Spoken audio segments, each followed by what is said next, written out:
Bonjour à tous, bonsoir pour certains. Bienvenue dans ce nouvel épisode, et d'ailleurs premier épisode du podcast Ça va de pair.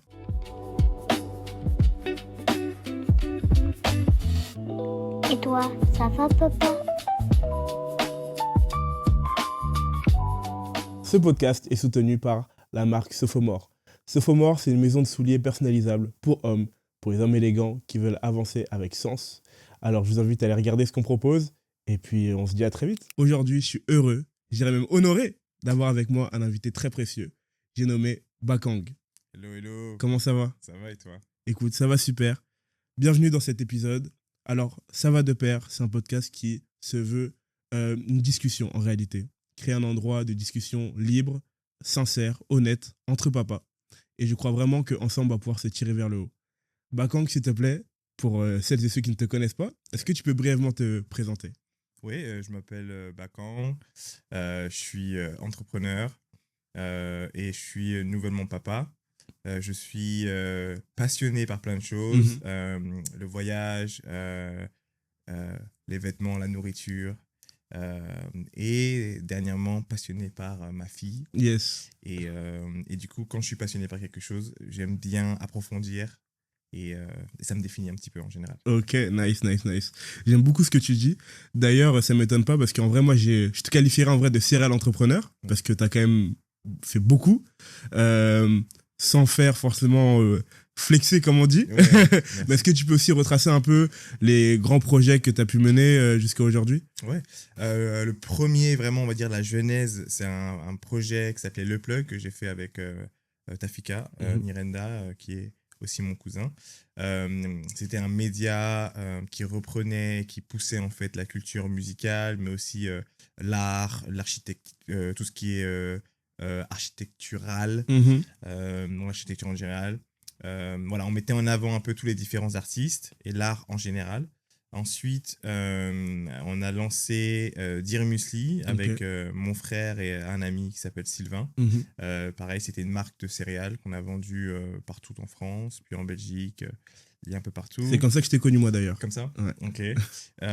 Après ça, pendant le confinement, ça a été une année, 2 années chargées pour nous, parce que on a lancé un jeu de cartes avec mes 2 frères, qui s'appelle Ça reste entre nous. On a tenté de lancer une marque de glace, cette fois-ci avec mon frère et un autre ami et cofondateur, Alterfood, pour ceux qui connaissent bien, Alexis, je te fais un coucou.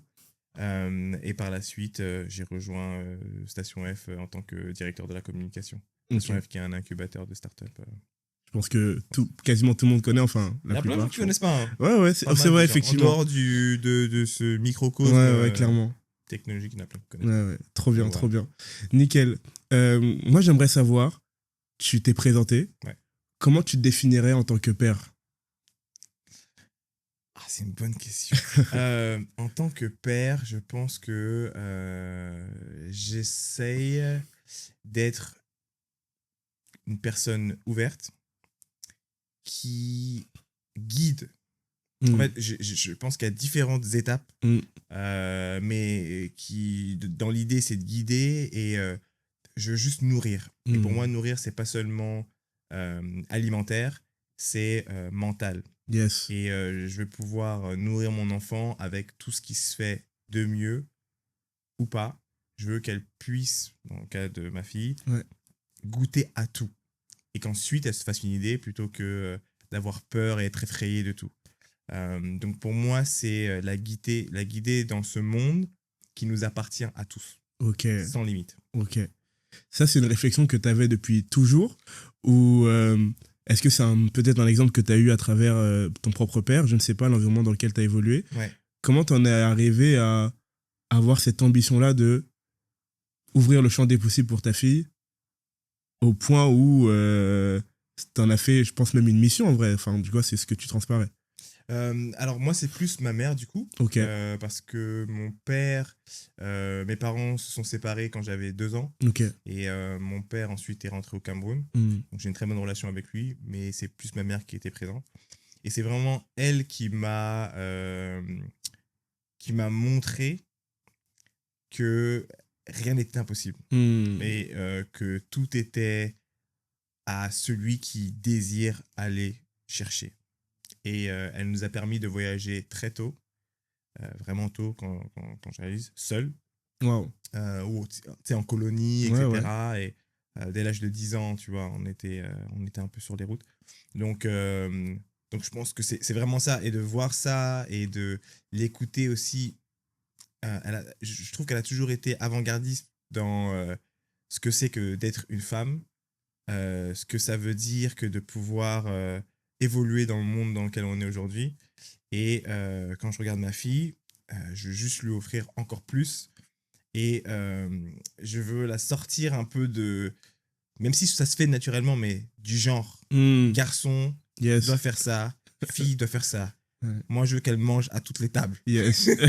Littéralement. Et sans qu'elle se pose la question de savoir est-ce que j'ai le droit d'être là. Non, t'as le droit d'être là. Ouais. Donc c'est plus ça. Je comprends tout à fait. Tu vois, moi, j'ai la chance d'avoir ce que j'appelle le choix du roi. Tu vois, mon aîné, c'est un garçon. Ma deuxième, c'est une fille. Et j'ai d'ailleurs 3 enfants, dont ma dernière, c'est aussi une fille. J'ai 2 filles. Et pareil, j'ai envie de les sortir des carquois, des cadres, des stéréotypes, etc. Et je me reconnais beaucoup dans ce que tu es en train de dire en réalité. Et du coup, comment toi, tu mets en place? Parce que moi, ma petite, elle a seulement 4 mois. Ouais. Donc, je suis vraiment en train d'apprendre. Ouais. On veut vraiment dire, je sais même pas si je suis prépuce papa, quoi. Tu vois, il y a tellement de choses que je ne sais pas. Ouais. Toi, justement, comment est-ce que tu gères le fait que tu es une fille, un garçon, l'égalité, Ouais. comment est-ce que tu te bats contre tes si tu en as, propres préjugés? Exactement. Bah, en fait, en vrai, c'est un travail de tous les jours, premièrement. Pour ma part, moi, ça passe beaucoup par déjà la discussion. J'essaie de beaucoup écouter également leurs envies. Tu vois, typiquement, si ma fille avait joué aux voitures, stéréotype bateau, bah, let's go, à 100%, tu vois, on y va. Si elle veut regarder Pas de patrouille et pas un film de princesse, bah let's go, on y va. Si Noé veut jouer avec des poupées, on y va aussi, tu vois, on accompagne. Tu vois ce que je veux dire? Donc, ça va être beaucoup être sensible à leurs envies, leurs ambitions, parce qu'ils en ont, mine de rien. Tu vois, mon Noé, il va avoir 5 ans en février. Loïs va avoir 3 ans en décembre. Et donc, tu sens déjà leurs envies, leur caractère, etc. Donc, c'est très sensible à ça. Et aussi par l'exemple, en fait, en réalité. Tu vois, j'essaie de leur montrer un maximum aussi comment moi je fais, dans quel environnement j'évolue. Pareil pour ma femme. Tu vois, moi, je suis styliste et prof aussi, en vrai. J'ai une facette de prof dans ma vie. Ma femme, elle est pâtissière. C'est trop cool. Tu vois. Ouais. Et en vrai, on a de la créativité, mais sous 2 formes complètement différentes. Elle, ça va être dans la confection de produits. Moi, ça va être dans l'agencement de look et la mode, etc. Tu vois. Et rien que ça, bah pareil, c'est pas ma femme qui a plus de vêtements à la maison. Enfin, tu vois ce que je veux dire? Il y a plein de petits détails comme ça qui font que, je pense, les enfants, c'est des éponges, ils absorbent ça facilement, Bien tu sûr. vois. Et c'est fort ce que tu as dit par rapport au rôle que ta mère elle a joué, parce que finalement, elle a un peu joué le rôle du père et de la mère, d'une certaine manière. Est-ce que toi, t'as manqué de quelque chose étant petit que t'aimerais donner à ta fille, par exemple? Pas vraiment. En fait, ma mère, franchement, elle a tellement bien géré le truc, parce que elle a jamais mal parlé de mon père, et elle a toujours fait en sorte qu'il soit dans notre vie. Incroyable. Donc, nous, on est allé au Cameroun, enfin, tu vois. Ouais. Et donc, ce qui fait que, même s'il n'était pas présent, elle a créé une figure paternelle imaginaire qui nous permettait d'avoir une stabilité. Et en gros, la stabilité pour un enfant, à mon avis, et moi, j'ai plein de frères et sœurs, hein. Donc, j'ai une grande famille, je pense que je devrais dire ça quand même. J'ai une grande famille, 2 grandes sœurs, et 5 frères, tu vois, 4-5 frères. Et j'en ai même plus, en fait, parce que j'ai aussi 2 demi-frères qui sont en fait mes frères. Frères. Donc, une figure masculine, il y avait à la maison, tu vois. Et donc, si tu veux, ce qu'elle a bien fait, c'est qu'elle a créé cette figure paternelle, et pas quelque chose de négatif. Ce qui fait que quand j'allais à l'école, bah, j'étais jamais dans le manque de mon papa, il a fait. Non, je sais que j'ai un papa, je sais où il est au Cameroun. Mm. En plus, mon père, il était dans la politique et tout, donc je sais à peu près, je sais pourquoi il est parti. Mm. Ça suffit, en fait. Ça, moi, personnellement, ça me suffisait. Tu vois, et je sais qu'ils sont séparés, et je sais que je vis avec ma mère. Et en fait, ces éléments-là faisaient que j'avais pas ce manque ou ce problème de stabilité de « Oh, j'ai pas de papa, je sais pas où il est, je sais pas qui il est, un papa qui est pas là, tu vois. Oui, il est pas là, mais ça n'a jamais été un problème. En plus de ça, si je... je dirais la vérité, quand je voyais la façon dont les papas corrigeaient mes amis là, ou tu vois, ah non, j'étais content, tu vois, de pas avoir ce genre de problème-là, tu vois. C'est Oui, bon. et ma mère, elle mettait de l'ordre, Ouais. mais j'avais pas les problèmes Ouais. que les autres pouvaient Des avoir. ceintures. Les ceintures, bon, les pierres ici et là. Mais ça s'est arrêté très très tôt, tu vois. Et donc, sincèrement, j'ai jamais eu ce manque. Et je sais, enfin, pour moi, c'est vraiment grâce à elle. Mais je me suis jamais posé la question de j'aimerais trop que mon père vienne me chercher après le foot. Ok. Pour moi, ça me faisait rire quand je voyais ça à la télé. Ok. Alors que je sais qu'il y a des gens qui vivent vraiment ça, donc je me moque pas. Ouais, bien sûr. Mais quand je regardais la télé et que je voyais, surtout dans les trucs américains, ils sont pas venus me chercher après mon cours de trucs. Moi, ça m'a jamais posé de problème, moi. Au contraire, bon, tu viens pas me chercher. Bon, ça veut dire que je peux mettre un peu plus de temps à la boulangerie avant de rentrer chez moi. C'était plus ça. Ok. Donc, j'ai pas. Toi, t'as eu ce que t'as eu ce. D'ailleurs, est-ce que toi, tes deux parents vivaient ensemble? Ouais, moi j'ai eu la chance d'avoir mes deux parents ensemble. Ok. Et mon père, lui, en fait, c'était vraiment. En fait, j'ai vécu différentes phases avec mon père. Ok. Il a toujours été présent. Il n'y a pas eu de souci de ce côté-là. Mais moi, dans ma relation avec lui, je le voyais un peu comme petit, comme une figure à ne pas trop approcher. Après, il y a la phase où j'ai commencé à un peu grandir, où on a commencé à avoir des petits échanges, mais c'était encore très éloigné. J'ai joué avec lui, etc., etc. Mais il y avait toujours une forme de petite barrière, tu vois. Et là où pour moi, il y a eu une vraie grande évolution, c'est quand je me suis marié. Oh, c'est un jump. Ouais, il y a un C'est-à-dire jump, que mais en pendant fait, très je longtemps- me suis marié jeune. À quel âge? J'avais 22 ans. Oui, mais ça fait quand même un jump. Ouais, veut dire- mais... Ouais, Que mais toute l'adolescence, vous. en fait, toute l'adolescence, pour moi, c'était mon père, mais j'avais pas une vraie relation avec lui, D'accord. tu vois. Quand je dis relation, c'est... Je vais lui raconter un peu mes craintes, mes enjeux, mes défis, mes ambitions, etc. J'avais pas trop cette relation-là. C'était vraiment, ça va, on va faire ci, on va faire ça. Et en fait, tu vois, dans la manière dont nous, notre famille, elle est organisée, on est 4 garçons. Et en fait, c'était beaucoup les deux aînés avec qui mes parents allaient plus échanger, je pense, hein, sur peut-être la projection de la famille, etc. Ce genre de choses. Et moi, j'étais plutôt dans le groupe des deux petits. Tu vois. Nous aussi, on est les petits. Et du coup, la relation, effectivement, en termes de... il y a une forme de pudeur, tu vois, sur les relations, tu vois. D'accord. J'ai très peu dit je t'aime à mon père, tu vois, des choses comme ça, tu vois. Ok. Mais par contre, ouais, à partir du moment où je suis rentré dans cette dimension de préparation au mariage, notamment, et après le mariage, quand j'ai quitté la maison, bizarrement, c'est là où notre relation elle a pris une autre dimension, tu vois, où il pouvait venir à la maison, qu'on parlait, il me donnait des conseils, tu vois, comment gérer un foyer, si on en ceci, cela, etc. Et ouais, à ce moment-là, la relation elle a pris une autre dimension et c'était assez marrant. fou. C'est presque initiatique, hein, vraiment. Et c'est marrant parce que, tu vois, j'ai pas eu de manque avec mon père pendant toute ma jeunesse. Et c'est vraiment tard en tant d'adulte où je me suis posé la question de comment ça aurait été? Quelles auraient été les différences? Bon.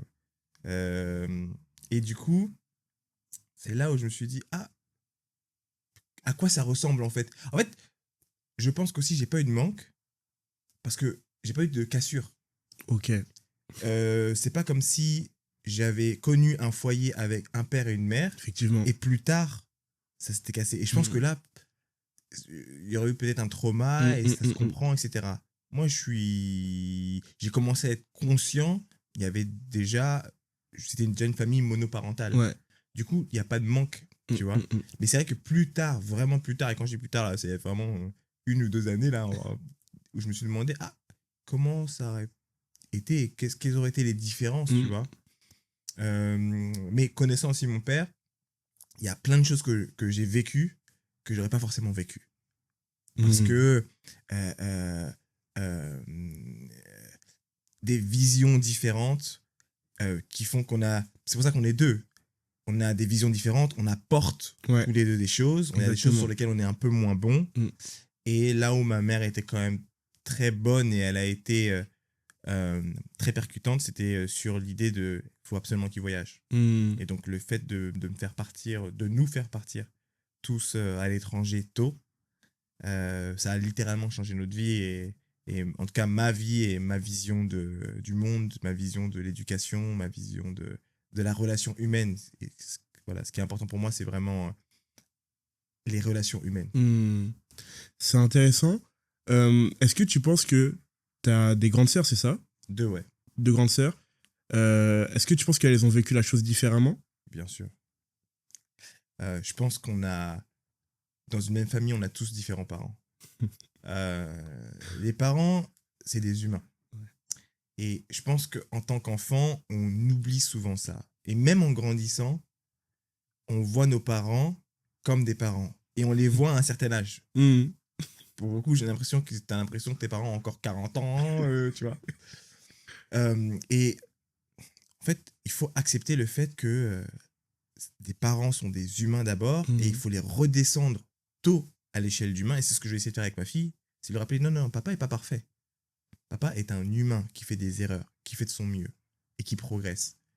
Et dans le cas de mes sœurs et mes grands frères, etc., ils ont eu une mère différente. Ils ont eu, d'ailleurs, mère-père différente. Et puis ensuite, à chaque naissance, c'est un nouvel apprentissage, des choses qui sont apprises, des changements, des erreurs, etc. Et puis quand elle a la chance d'être parmi les derniers, ils ont déjà ouvert toutes les portes, cassé toutes les fenêtres.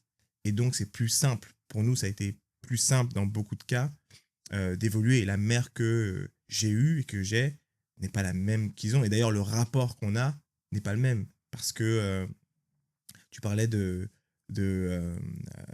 la pudeur de parler avec ton père. Bon, même si j'ai de la pudeur à parler avec ma mère, je peux aller dans des sujets...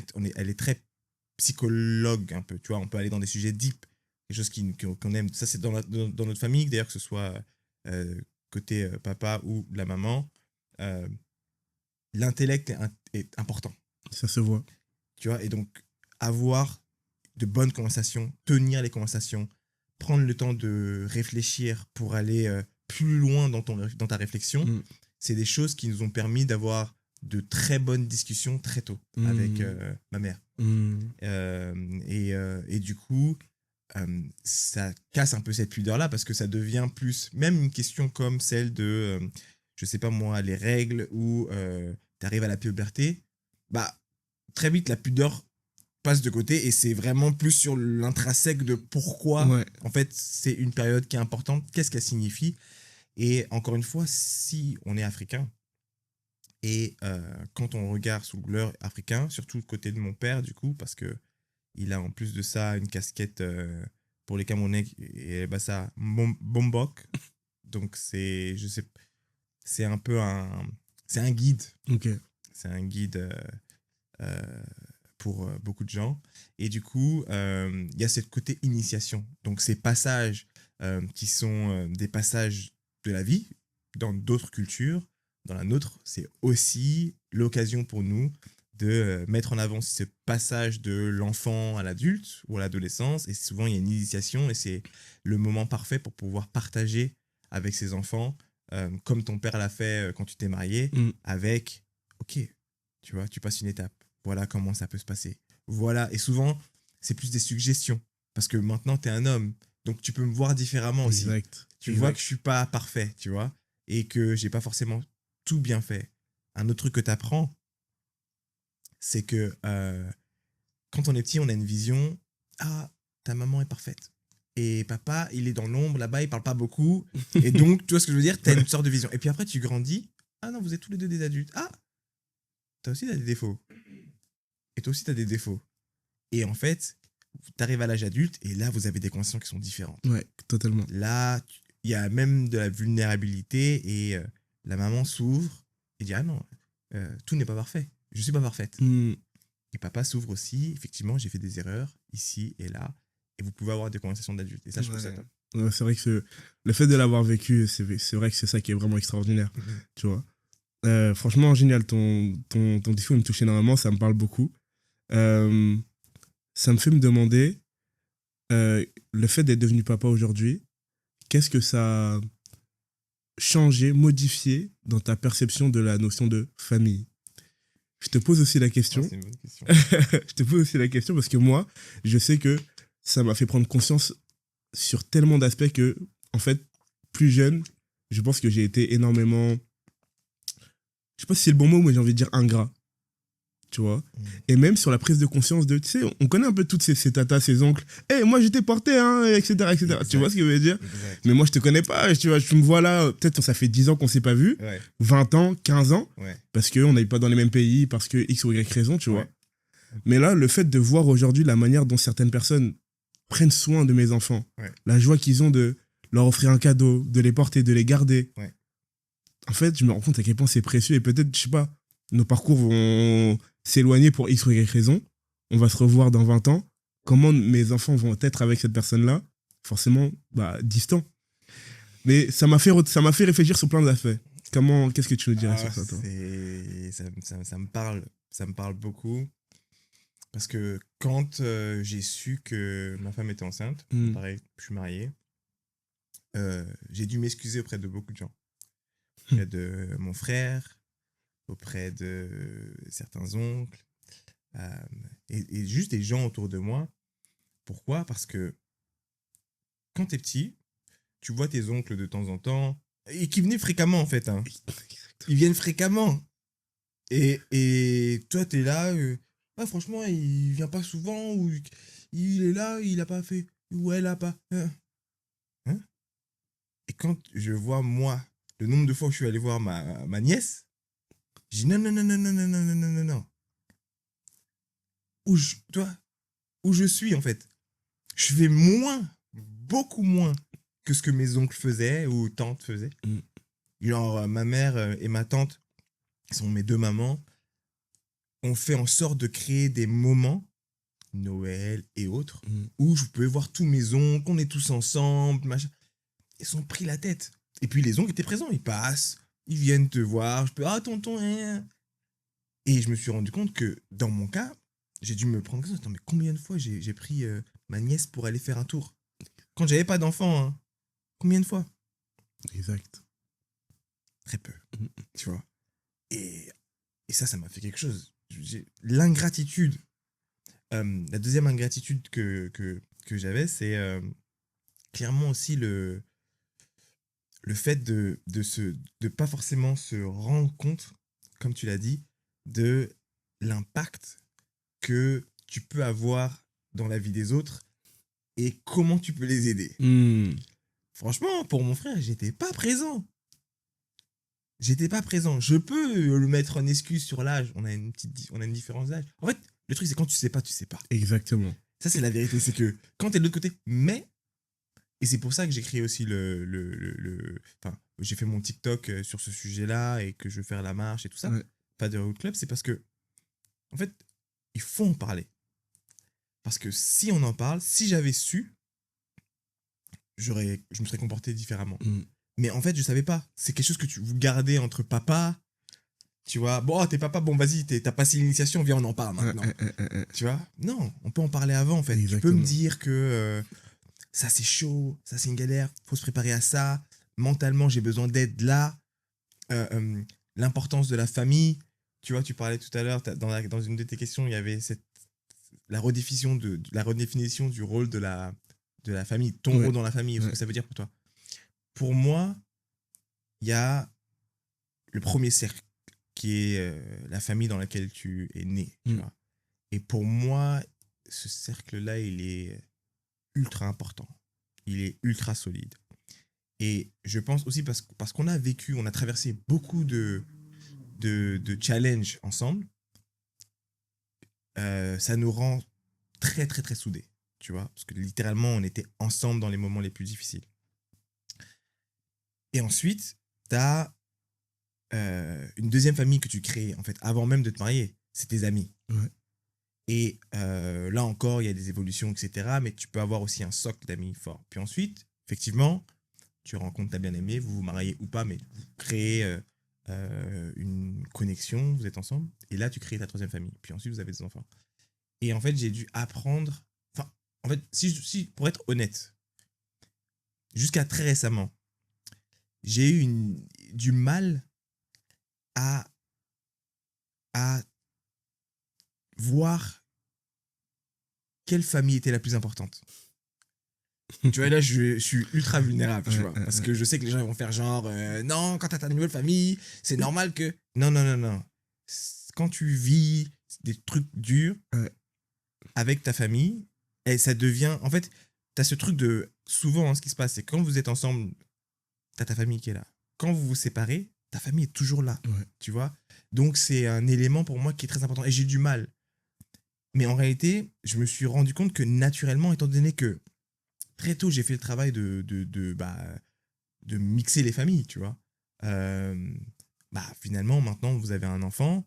De toute façon, vous êtes liés à vie, tu vois. Et donc, vous devenez une grande famille. Et c'est vrai que quand je suis rentré dans ce cheminement de réflexion, naturellement, je me suis dit, OK, en fait, maintenant, c'est la famille que je crée en premier. Pourquoi ? Parce que ma mère et mon père ont dû prendre la même décision. Et nos ancêtres, avant, ont dû faire la même chose. Sauf qu'ils devaient s'occuper de beaucoup plus de personnes. Parce que généralement, ta famille, à l'époque, et je le rappelle, c'était pas seulement ce côté nucléaire des enfants. Tu avais les oncles, les neveux des uns et des autres que tu devais aussi pousser. Donc, ce qu'ils avaient sur les épaules était beaucoup plus important que ce qu'on a à nous gérer. Mais voilà. Et c'est vrai que ma famille, même dans ce sens-là, m'a beaucoup aidé parce que ma mère, mes frères, non, va t'occuper de ta famille. Tu vois ? Donc, naturellement, et c'est ça que j'aime, c'est qu'on est très soudés et en même temps, on sait se donner l'espace dont on a besoin pour se réaliser. Et j'ai beaucoup, beaucoup de chance d'être dans la famille dans laquelle je suis.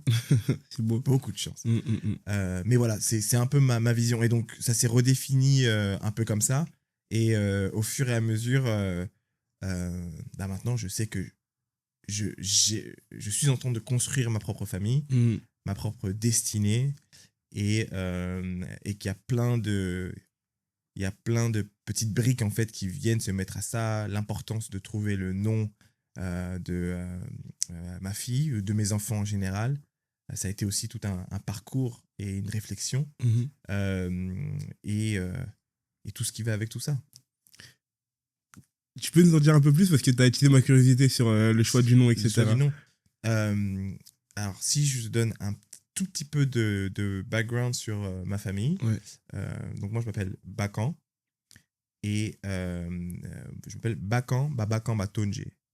Bakan, Ba, ça veut dire fils de. Donc, c'est Bakan, fils de Bakan, qui est lui-même fils de Tonje. Wow. Et en fait, je peux monter très très loin. Mon arbre généalogique, je peux en dire beaucoup dessus. Et j'ai la chance d'être dans une famille qui a écrit très tôt. Qui a eu cette... déjà, il y a eu une très bonne transmission orale. Et puis ensuite, ça a écrit très tôt. Et mon père, qui était médecin, il est toujours en vie. Mais aussi, c'est un érudit. Il est très précoce. Okay. Et on peut dire qu'il est savant quand même. Et encore une fois, comme je dis, ceux qui ils savent, c'est un bombok. Donc, un guide, mais les guides, c'est les gens qui écrivent énormément. Il a écrit des livres, etc. Et dans nos traditions, Bassa en particulier, mais en réalité, c'est Bantou. On peut retrouver au Congo aussi. Exactement. Donc, et ça va être marrant parce que le deuxième prénom de ma fille est congolais. Waouh. Vient du Congo. Je suis encore plus curieux là. Et donc du coup, il y a cette dimension en fait. Je ne me voyais pas donner un. Donc moi et tous mes frères, on a des noms Bassa qui veulent dire quelque chose. Et pour moi, quand je regarde mon arbre généalogique, le seul changement qu'il y a eu, c'est au moment de la colonisation. Donc là, tu commences à avoir un peu des Étienne, des Samuel, des prénoms parce qu'ils étaient forcés. Et puis ensuite, quand mon père est arrivé, il a dit non, c'est fini tout ça. Et donc, il a donné à chacun de ses enfants, les garçons, des prénoms Bassa. Et en fait, il a lancé comme ça tout un mouvement à son époque, parce que mes cousins ont des prénoms Bassa Oui. ou africains, qui veut dire quelque chose, et même mes cousins éloignés. On est vraiment toute une génération. Et en fait, tu vois, maintenant, nous et nos enfants, quand je vois mes neveux, etc., même les filles ont des prénoms Bassa. Incroyable. Et c'est marrant parce que, par exemple, un prénom comme Lia, toi, t'entends Lia.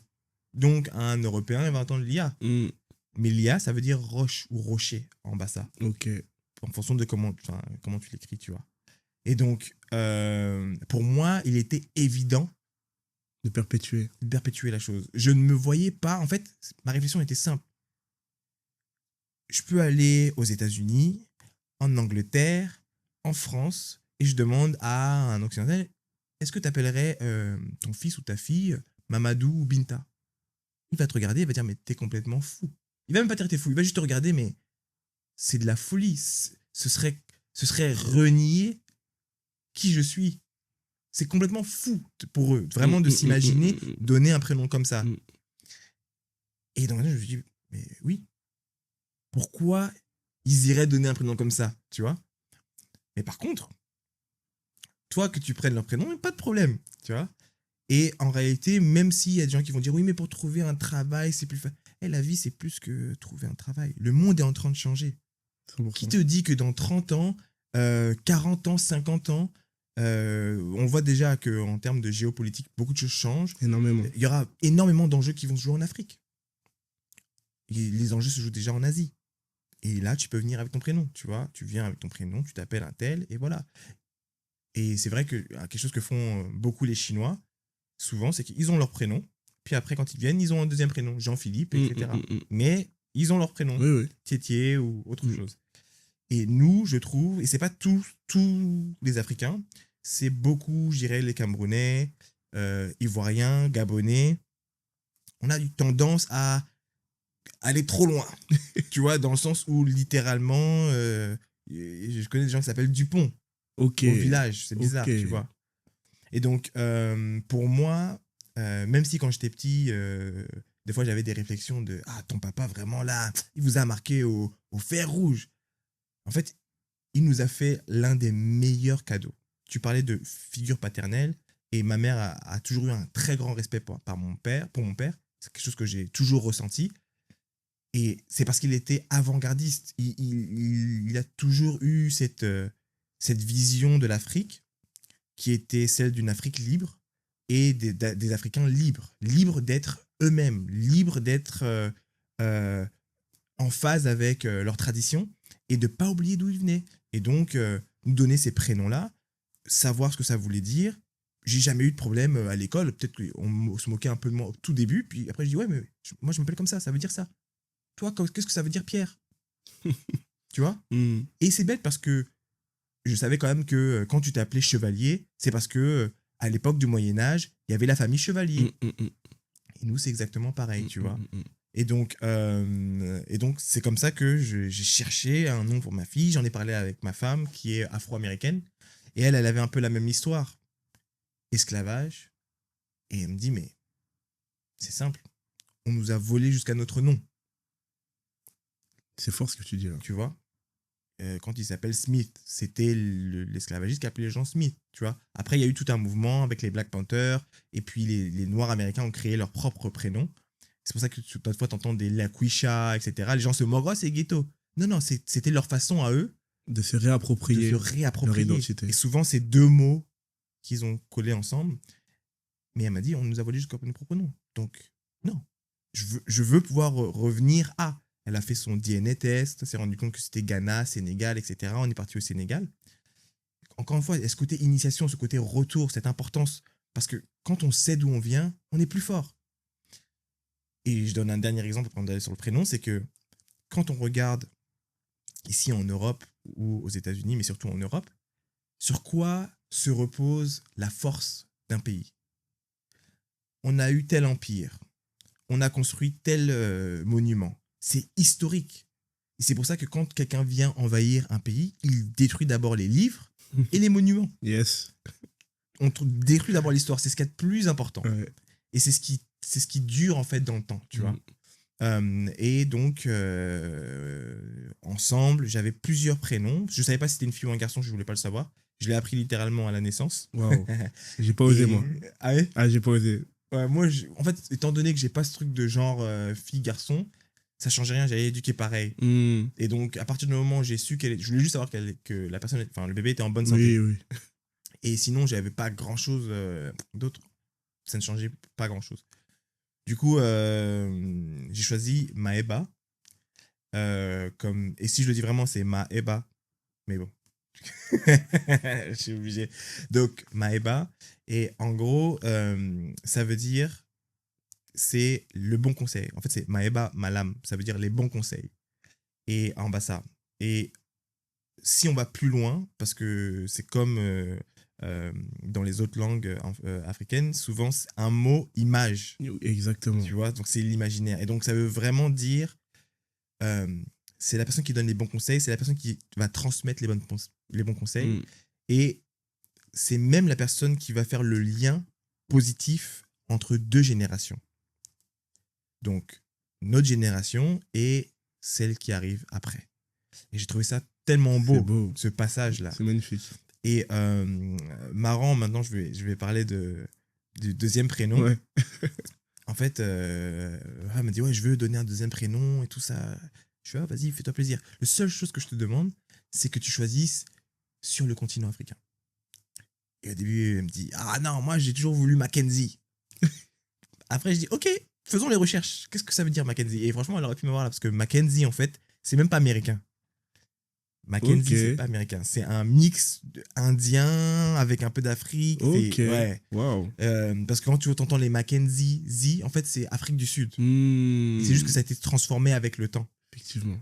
Donc, elle a failli m'avoir là, mais finalement, elle m'a dit, ok, je vais regarder. Et elle a choisi Zola. Qui en réalité devrait être Nzola. Et c'est fort parce que c'était c'est amour, aimé.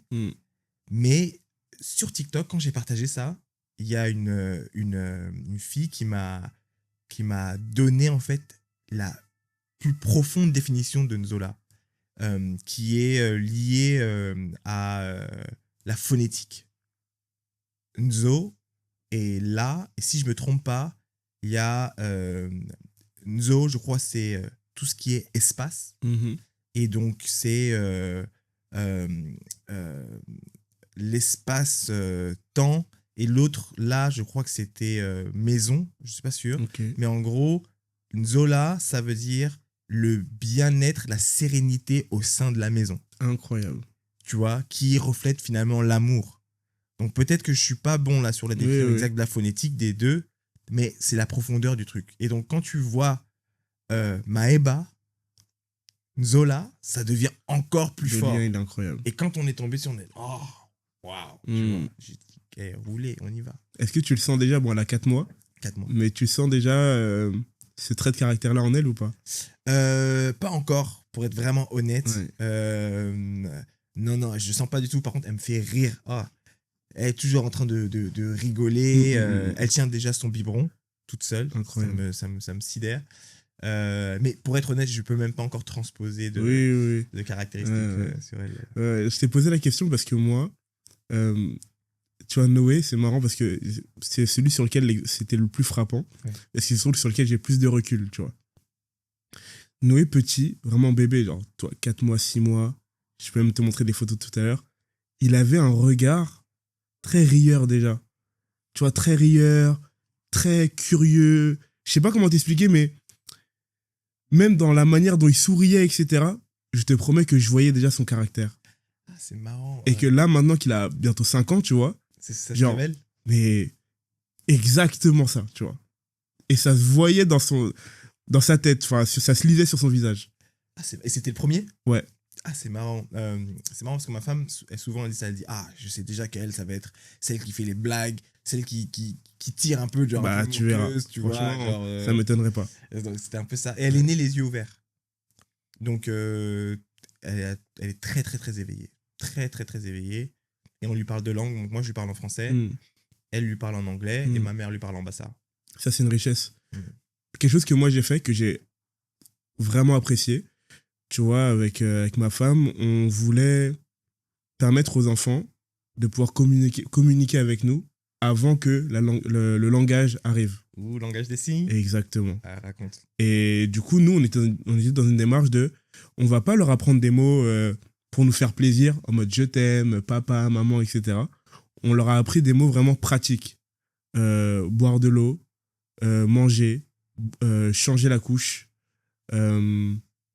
Tu vois, des mots vraiment très pratiques comme ça. C'est fort. Dis-moi, alors comment t'as fait, comment ça s'est passé et comment tu l'as exécuté et qu'est-ce que ça a donné? Et bah, déjà, nous, apprendre, déjà, premièrement. Première étape, nous, en tant que parents, apprendre, se renseigner, etc. Alors, comment tu... Bah, Pour un parent qui YouTube et écoute. meilleurs amis, Ok. achat de livres. Ok. Et on s'est documenté, tu vois. Vraiment, littéralement aussi bête que ça. Bête et méchant que ça.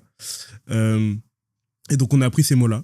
On s'est mis d'accord avec ma femme sur les mots sur lesquels on voulait mettre l'accent. Donc, boire de l'eau, changer la couche, manger,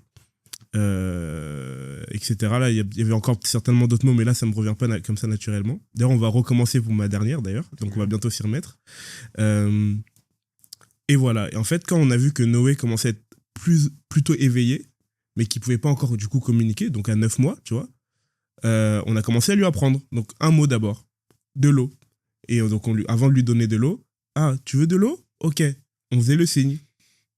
Donc, on prononce le mot, on montre la chose et on fait le signe. À chaque fois, on faisait ça. Quand le mot, il rentre, et qu'on voit qu'il fait le geste, on insère un nouveau mot. Ça prend combien de temps à peu près pour... Assez rapide. C'est assez surprenant d'ailleurs. Honnêtement, je crois que dans le même mois où on a commencé l'initiation, il avait déjà intégré au moins 3 mots. Waouh! Et vraiment, c'est incroyable. Et donc, du coup, il parle pas encore, mais il communique. Et je crois que ça l'a vraiment aidé à parler très rapidement par la suite. Ah, je vais tenter ça à la maison. Attention, on va commencer vite. Hein. Tu vas...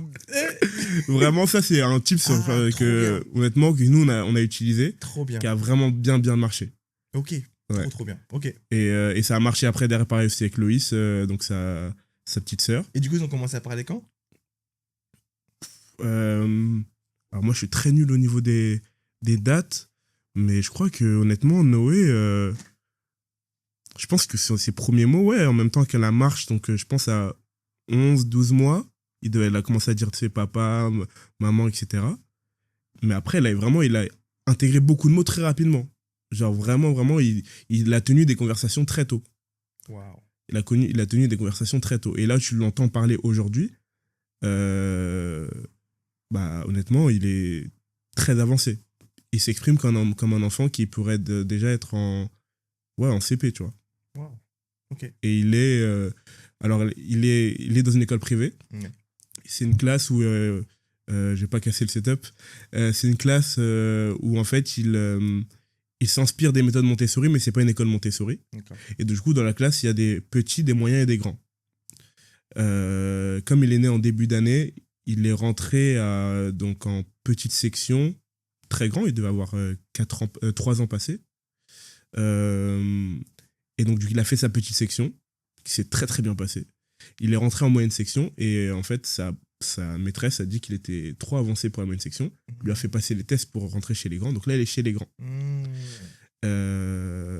Et du coup, ouais, il a une évolution qui est très rapide, notamment par le fait qu'il s'exprime très bien. Et du coup, il comprend très bien les choses, il sait exprimer ses frustrations, etc. Et donc, ça lui permet d'évoluer très rapidement. Génial. Génial. Donc, ouais, à tester honnêtement. Moi, j'ai vraiment apprécié ce truc-là. Tu vois. Okay, et t'as commencé à 9 mois. 9 mois, ouais. Ok. 4 mois, je vais tenter. Hein.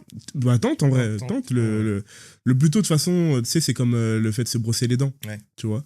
Mais à partir de la première dent, on dit qu'il faut commencer à brosser les dents. Parce qu'en fait, tu intègres le geste, le bébé prend l'habitude aussi que on va manipuler sa bouche avant que lui-même intègre le geste pour soi. Et donc, plus tôt tu intègres ces choses-là tôt, plus facile c'est pour la suite en fait. Ah, franchement, je prends note. Moi, je lui lis, ça me fait rire, je lui lis des livres, je lui fais les couleurs et je fais, l'alphabet. Ok, elle a 4 mois. T'as raison. Mais tu sais, je sais qu'elle comprend pas, mais... Juste mais une routine, oui, mais ils intègrent. On pense qu'ils comprennent pas. Alors bien sûr, le niveau de compréhension n'est pas celui d'un adolescent ou tu vois. mais ils intègrent des choses. Mm. Vraiment, je m'en rends de plus en plus compte, tu vois. Donc, alors sans faire l'ancien, parce que je suis encore, tu vois, Noé a 5 ans, donc c'est encore très tôt, tu vois, mais de la petite expérience que j'en ai, en tout cas, vraiment, ils intègrent énormément de choses. C'est Et moi, Noé, il m'a surpris, des fois, je me souviens qu'un jour, il avait vomi, il devait avoir 2 ans et quelques, tu vois. 2 ans après, il me s'en souvient. Ah, un jour, comme ça, j'avais vomi et tout, nan. Exactement, il me dit ce qu'il avait vomi, des pâtes, tout ça. Pour la petite histoire, donc vraiment, tu te dis, mais quelle mémoire, tu vois. Wow. C'est fou. Trop bien. J'ai une petite question. Je t'en prie. C'est quoi ta vision du coup par rapport aux écrans? Ah, trop bien. Merci de me lancer sur ce sujet-là. C'est un sujet qui est hyper important pour moi, en vrai. Moi, les écrans, donc déjà, nous, à la maison, on n'a pas de télé. Ok, moi non plus. On n'a pas de télé à la maison. Et on a essayé de les préserver des écrans le plus longtemps possible. Ok. Après, forcément, nous, on vit dans une génération, en fait, on est toujours accroché à nos téléphones. Mais moi, je travaille beaucoup à partir de mon téléphone. Donc, ils le voient, etc., forcément. Mais on essaie de leur montrer exemple par rapport à ça et de leur aider à développer de la créativité, à s'amuser avec leurs jouets déjà, mais même avec des choses simples, tu vois. Tu vois que les enfants, ils sont plus fascinés parfois par le balai que par tu vois, la dernière voiture qui fait du bruit, tu vois. Ouais. Donc, c'est assez marrant et du coup de les pousser vraiment à ça, à jouer aussi entre eux maintenant qu'il y a une fratrie qui est en place. Donc, à jouer entre eux, de s'amuser à partir des choses simples, de dessiner, de lire, de créer. Vraiment, on essaie de développer ça un maximum. Donc, Noé, on a été très fort sur ça. Pour Loïs, ça a été plus difficile parce que faut faire les cheveux. Et en fait, on a essayé tous les jouets, faire des blagues, que j'ai dansé, j'ai fait le clown. On n'a pas donné l'iPad, mais en gros, ce qu'on fait, c'est qu'on essaie de limiter. On met soit des comptines, soit des musiques, soit parfois aussi des dessins animés en vrai, qu'on choisit bien, parce qu'il y a aussi ça. Et on donne parce que ça le permet au moins pendant le temps qu'on fait les cheveux, au moins qu'elle est calme et qu'elle laisse son focus sur autre chose, le temps qu'on arrive à la tresser, à lui faire ses couettes, ses trucs, etc. Okay. Donc c'est là où on affaiblit, mais on essaie de pas être non plus... on est plutôt strict sur ça, mais on a une forme de souplesse aussi. Mais surtout, en fait, je pense que les préserver des écrans, ça les a beaucoup aidés à développer du coup la communication, parce que la communication, ça se développe beaucoup par le regard et par l'échange. Donc on parle beaucoup avec eux. On prend soin d'eux, en fait, tout simplement, tu vois. J'ai vu il y a parfois beaucoup de parents, et je veux pas dire ça pour être moralisateur, mais c'est quand même une réalité, qui vont au resto, se disent qu'on a envie d'être tranquille, on met un écran à l'enfant pendant 1h30, 2h, le temps du resto, j'en sais rien. Et ben en fait, on veut s'acheter une tranquillité, mais en fait, on tue l'enfant. Et parfois, ils sont certainement pas conscients, je pense, quand ils le font. Oui, je pense inconsciemment. Ouais. Mais c'est malheureux parce que en fait, les écrans, ça développe même des traits autistiques chez les enfants, tu vois. Donc, si c'est un conseil qu'on peut donner aux parents, aux futurs parents qui nous écoutent, au niveau des écrans, il faut être très conscient. Je sais pas s'il faut interdire, mais en tout cas, il faut être très conscient et le gérer, quoi. Il faut vraiment le contrôler. Moi, j'ai un tip pour ça, que j'ai intégré il n'y a pas longtemps. C'est mon pote Tony qui m'a envoyé la vidéo et j'ai commencé à le faire. C'est que dès que je veux mettre sur mon téléphone, je prends un bouquin. Et je mets le téléphone dans le bouquin. Et je demande à ma femme de faire la même chose. Pour que quand elle nous regarde, elle nous voit en train de lire. Et systématique. Et des fois, on oublie, tu vois. Ouais, clairement. Elle me rappelle ou je la rappelle. C'est bien. Comme ça, chaque fois qu'elle regarde, on est en train de lire. Et après, c'est ou ça, ou sinon on est vraiment en train de lire ensemble. Ouais, bien sûr. Donc, je trouve ça cool. Il y a un truc ça me fait penser à un truc ce que tu as dit par rapport à le fait d'être au restaurant et, de donner et le fait que ta compagne ta femme d'ailleurs soit pâtissière. Oui, c'est ça. C'est que un truc que j'aimerais faire, c'est introduire ma fille aux nourritures du monde. Ok. Et en fait, je me suis dit, c'est peut-être la bonne façon de la faire voyager sans la faire voyager. 100%. Et de créer un truc où en fait, ok, aujourd'hui on va manger la nourriture de la Malaisie, je peux montrer le drapeau de la Malaisie, exact. Montrer sur la carte où c'est, parler des différents plats, etc. Et je peux faire ça avec tous les pays du monde. Et du coup, ensuite, quand je lui demande de me dire c'est quoi la capitale de... Ah, tac, tac, tac, tu vois. C'est Et je génial. pense qu'il y a cette façon de... il y a des moyens, en fait. Et ça, je l'ai découvert sur Internet. En vérité, j'ai vu des parents le faire. Et Internet et les réseaux sociaux, c'est intéressant parce que tu peux vraiment avoir la poubelle. Mais si tu cherches et que tu veux des choses qui te nourrissent, tu peux aussi les trouver, mais tu vois. 100%. Et je me permets de rebondir sur ce que tu dis parce que tout à l'heure, quand tu parlais du fait que quand on ne sait pas, on ne sait pas, Ouais. notamment sur le fait que bah, tu as réalisé que tu n'avais pas été assez présent pour ton frère, etc. etc. Et ben en fait, c'est aussi pour ça que j'ai voulu faire ce podcast-là, dans une ambition de transmettre, aussi parce que la réalité, c'est que, en fait, la réalité de parents, elle est incroyable. Ouais. Et il y a aussi parfois une imagerie édulcorée de c'est quoi être un parent, tu vois, et de la paternité, de la maternité, etc., etc. Mais tu vois, le quotidien, c'est aussi autre chose. Et je voulais aussi créer cet espace-là pour que, peut-être, en nous écoutant, un cousin, un frère, un oncle, un futur papa, et même un papa aussi, en réalité, puisse, par nos échanges et les différents témoignages qu'on peut partager, soit apprendre, réaliser, prendre conscience, se préparer. Et je vais embrayer avec une question avant que tu nous parles un peu de ce que tu es en train de faire en ce moment avec le Fatherhood Club. J'ai même 2 questions en réalité. La première question, c'est à quel moment tu t'es senti vraiment père? Je pense que je réalise toujours pas, pour dire la vérité. Ok. Souvent, et c'est pareil pour ma femme, on se réveille comme ça, ou bien on est en train de faire un truc, on sort de la douche, on regarde, on dit c'est qui ça? Qui est-ce qui a ramené ça dans la pièce là, tu vois? Donc, non, et puis comme on est tout le temps en train de rigoler, elle et moi, on se charrie beaucoup, on fait beaucoup de blagues et on charrie aussi beaucoup le bébé. On dit, mais comment ça se fait qu'elle nous a choisis en tant que parents, tu vois? Donc, je suis pas sûr que je réalise encore. Peut-être parce que aussi, tu vois, elle m'appelle pas papa. C'est vraiment... je pense que je réalise pas encore. C'est vraiment, pour le moment, c'est beaucoup de fun, tu vois. Ça me fait rire ce que tu dis parce que ça me fait penser à... Je me permets de te couper, excuse-moi. Non, vas-y.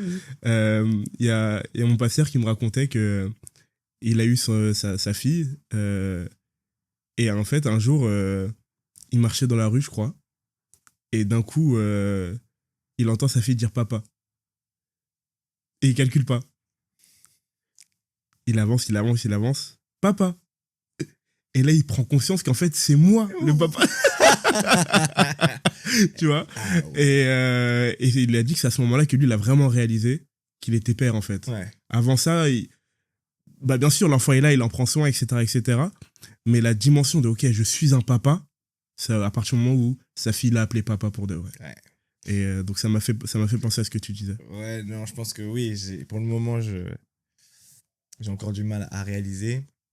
Ça me fait juste penser à un petit truc, c'est que, tu vois, quand on parle, en tout cas dans mon imaginaire, quand on parlait de paternité, et même parentalité même en général, c'est beaucoup dur. Et t'en parles, tu vois, tu vas voir, c'est chaud. Et je doute bien que c'est chaud, tu vois. Mais, tu vois, j'ai essayé de faire un effort conscient quand j'en parle à mes frères, etc., de leur parler du positif. Parce qu'en fait, il y a beaucoup plus de positif que de négatif. Ah, mais oui. Je kiffe. Ça fait 4 mois que je surfe sur une sorte de bonheur que j'ai du mal à expliquer. Mais en fait, quand j'en parle avec des amis ou que je les écoute plutôt, même âge, hein. Oh, je suis dead. Oh. Oui, ça fait partie du truc. Mais en réalité, et tu as besoin d'un exutoire, tu as besoin de communiquer cette partie-là que tu peux pas forcément communiquer tout le temps dans ton couple. Mais en réalité, tu kiffes. Et je suis obligé de fois le rappeler à un pote, mais on kiffe là. Ah non, mais oui, bien sûr, c'est trop bien. Je dis oui, tu vois. Mais attention à pas effrayer. Ouais, exactement. Parce que je pense que c'est une des choses qui font que certains papas n'embrassent pas le truc. Bon, imaginons qu'il y a un accident, tu voulais pas vraiment le truc. Donc la première pensée, c'est oh la galère dans laquelle je me mets. Alors que ça peut être aussi une opportunité de vivre quelque chose d'exceptionnel. Ça veut pas dire que tu vas rester avec ta partenaire. Mais ça veut dire que tu peux avoir un impact incroyable dans la vie de quelqu'un. Oh là là, je T'es me pas obligé reconnais de trop. démissionner, en fait, tu vois. Et ça, c'est peut-être un autre sujet, un autre moment, mais il y a beaucoup de papas qui démissionnent parce que c'était pas prévu. Mm. Ils le voulaient peut-être pas du tout et que, voilà, il y a différentes raisons qui ont fait que. Mais le fait est, l'enfant est là. Mm. Et c'est un choix que tu dois faire. Et d'ailleurs, je ne juge pas, hein, que tu démissionnes ou pas, je ne juge pas. Ce que je dis, c'est que, étant donné que dans le langage et dans l'imaginaire commun, c'est un fardeau financier, etc., on ne parle pas de tout le positif qu'un enfant peut apporter en motivation, en amour, et c'est très égoïste, hein, au début, tu vois, Mm. et en réalisation de soi-même, tu vois. Et en fait, ça se trouve, c'est une opportunité. 100%. Alors oui, tu peux te séparer de ta partenaire tout en créant une stratégie avec elle pour que vous puissiez créer quelque chose. Mm, mm. Et l'autre truc, c'est que j'ai dit que c'était quand même les 4 premiers mois, c'est des moments de bonheur. J'ai pas parlé du postpartum, tu vois, Mhm. qui est quelque chose de très très difficile, surtout pour les femmes, Mm. parce que c'est elles qui le vivent, qui le prennent de plein fouet. Mm. Nous aussi, on le vit, mais en collatéral, tu Mm. vois. Et c'est une réalité. Je pense que ça, on devrait être préparé à ça. En fait, c'est quoi? Pour moi, ça devrait être... toute cette partie-là, on devrait l'apprendre à l'école, au lycée. Garçons comme filles devraient connaître toutes les étapes Mm. qui viennent avec le fait qu'une femme... Enfin, la grossesse, la naissance, la chute d'hormones, postpartum, la dépression, et puis l'accompagnement L'accompagnement. que ça nécessite. Ça C'est nécite précieux. un réel accompagnement. Et pour moi, tu sais que tu as vraiment bien accompagné ta partenaire quand tu as l'impression de t'occuper d'un bébé. C'est dur parce qu'on ne veut pas s'occuper d'un bébé, Mm, mais mm, mm. c'est littéralement, pour moi, les premiers mois avec le bébé sont quasi les mêmes que les derniers mois de la grossesse de ma femme. Ok. Et je m'explique, c'est que elle peut plus se baisser. Mm. Tu ramasses tout ce qui est... En fait, elle peut plus bouger. Ouais. Tu vas jusqu'à l'aider à se nettoyer, etc., etc., Mm, tu vois. Et après, il y a des gens qui le font déjà dans le milieu hospitalier, tu Mm. vois. Mais pour moi, cette transition-là, en fait, limite, je le voyais de façon très positive parce que ça te prépare. Tu sais, on parle souvent de la grossesse prépare et les hormones et tout ça prépare le corps de la femme à pouvoir nourrir l'enfant, Yes. etc. Et on se dit, oh, mais l'homme, il n'a pas de préparation. Si, si. Sa préparation, c'est de s'occuper de la femme. Mhm. Parce que si tu t'en occupes bien, réellement, et que tu es vraiment impliqué, ça te prépare à t'occuper de ton bébé. Yes. Pour moi, c'est la philosophie en tout cas que j'ai autour de ça. Et c'est d'ailleurs la raison pour laquelle je t'ai posé la question. Mm. Parce que l'idée, c'était de savoir est-ce que tu t'es senti père à partir du moment où tu as eu l'annonce, comme quoi ta femme était enceinte. Ouais. Est-ce que c'était en cours de grossesse? Mm. Est-ce que c'était à la naissance? Ou est-ce que c'est encore en cours? Et parce qu'en vrai, Ah, c'est une bonne question. tu ouais. vois, parce qu'en vrai, il peut y avoir différentes perceptions. Ouais. Et, mais je m'identifie, je me rallie, je sais pas quel terme je peux employer, 100% à tes derniers mots. Et c'est très précieux ce que tu es en train de dire là, parce que peu de personnes sont conscientes de la réalité que c'est qu'un postpartum, qu'est-ce que ça chamboule dans le corps d'une femme, dans sa psychologie, et même toi en tant que mari, et j'irai même plus loin, toi en tant que mari et homme, et même en tant que, qu'est-ce que ça définit en tant qu'identité de couple aussi. Complètement. Déjà, une chose que j'avais lue et qu'on m'a aussi dit grâce au TikTok, c'est que la façon dont tu traites ta partenaire pendant la grossesse et le postpartum définit les prochaines années de votre relation. Et en fait, si tu t'en occupes mal, elle s'en rappellera à vie. Parce que Je pense c'est que oui. littéralement l'un des moments les plus importants de toute sa vie. 100%. Et pour moi, quand j'ai lu ça, j'ai dit, ah non, il faut que je sois vraiment présent. Ensuite, la deuxième chose, c'est que, en fait, c'est aussi un moment qui te définit en tant qu'homme. 100%. Quel homme tu veux être? Tu l'as dit tout à l'heure, être papa, c'est beaucoup les choses que tu dis, mais c'est encore plus les choses que tu fais. Ouais. Il t'observe tout le temps. Et je dois le dire, le fait qu'on ait pris le temps pendant la grossesse, franchement, on a kiffé. On sortait, on allait faire des dates. Vraiment, on a vécu ce truc en amoureux. Ça nous a déjà tellement aidé pendant les dernières périodes où on faisait moins parce qu'on avait tout ce bagage en termes de mémoire, souvenir qui nous a vraiment poussé. Et ensuite, quand il y a eu le postpartum, qui était une période vraiment dure pour elle parce que loin de sa famille, un truc faut que je rappelle, la famille. Ah oui. Je pense que il faut prévenir les papas. C'est important. Si elle s'entend bien avec sa famille, ça va être important pour elle de retourner auprès de sa famille. La naissance, et je suis pas docteur ou quoi, c'est mon idée de la chose. Pour certaines femmes, c'est un moment tellement traumatique, tellement différent. En fait, tu perds ton identité, que tu veux revenir à la base de qui est-ce qui a défini ton identité. Et c'est qui? C'est ta famille, c'est au sein de ta famille. Et ça, moi, je l'ai compris au fur et à mesure. Mais ça a sauvé, pas notre couple, mais ça a créé une expérience incroyable parce que elle m'annonce que... Enfin, en fait, j'ai vu qu'elle était dans une dépression forte. Et ça s'est révélé par une expression où elle a crié à un moment. Elle sort de la salle de bain, elle crie, tu vois. Et je l'attrape et tout. Elle me dit, je veux ma maman, tu vois. Et donc, je l'attrape dans mes bras et tout. Et je lui dis, on va l'appeler, tu vois. Donc, j'appelle ses sœurs, j'appelle sa mère. Et elles essayent de venir. On fait une surprise. Et boum, elle débarque à Paris. Wow. Tu sais, elle est d'Atlanta et tout ça. Elle arrive, on ouvre la porte. Et le pire, c'est que sur Internet, elle a fait... j'ai filmé, en fait, avec mon téléphone. Et elle a posté. Et la vidéo, elle a fait genre 2,4 millions. Wow. Et en fait, ça montre juste en fait à quel point les femmes se sont retrouvées dans cette expérience-là, tu vois. Et en fait, donc elles sont venues, elles sont restées une semaine. En fait, nous, la semaine d'après, on a fait une surprise à sa mère, on est resté là-bas. Magnifique. Et là-bas, on est resté 3 mois, je pouvais me permettre de le faire.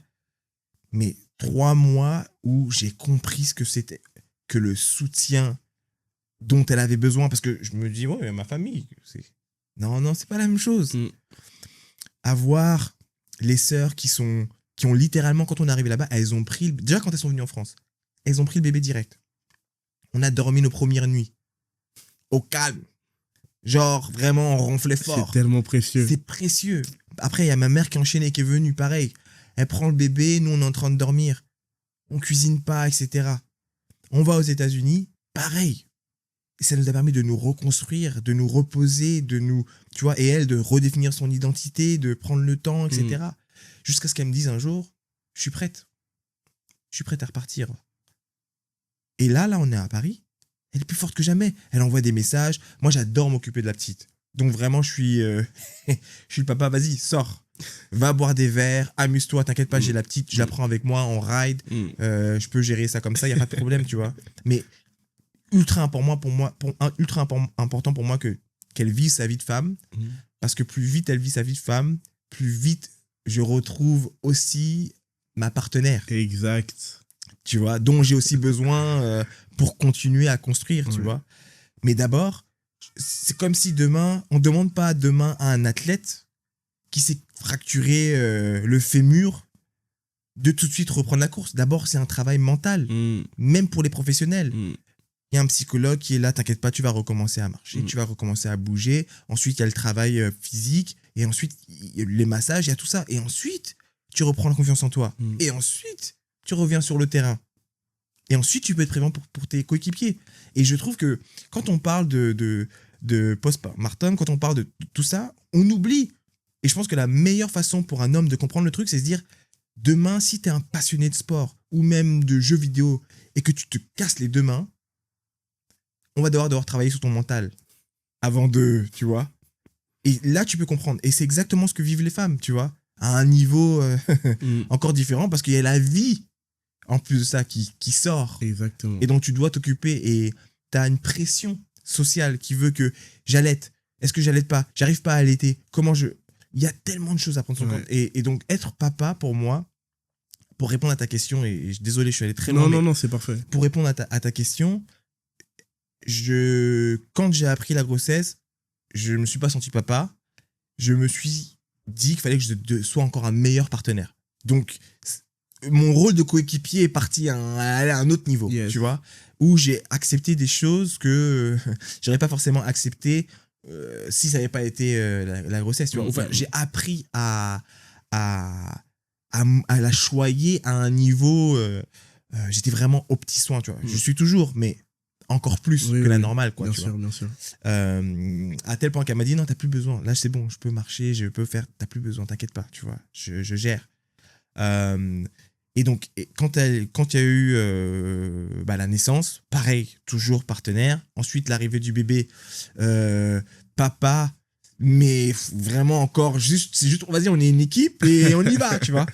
Donc, je pense que petit à petit, je me rends compte que je suis un papa. Mais avant ça, là, je pense que pour le moment, je suis juste en train de bouffer tout ce qu'elle m'apporte. C'est plus de l'ego qu'autre chose aujourd'hui. C'est comme... je pense qu'elle aime bien le bleu ou le vert. On s'en fout, tu sais pas. Tu vois. Bien sûr. Mais c'est vraiment l'ego et donc, pas encore totalement papa. Je sais que je suis papa aux yeux du monde. Et du coup, ça me renvoie cette image-là. Mais à ses yeux, je pense que je suis juste pour le moment une figure sécurisante, tu vois.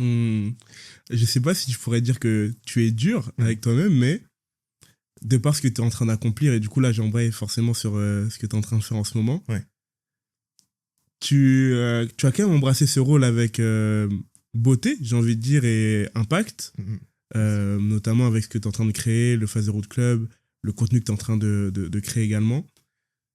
Du coup, c'est quoi la genèse de ce projet-là ? Et parle-nous aussi peut-être de ce que tu as envie d'accomplir derrière ça.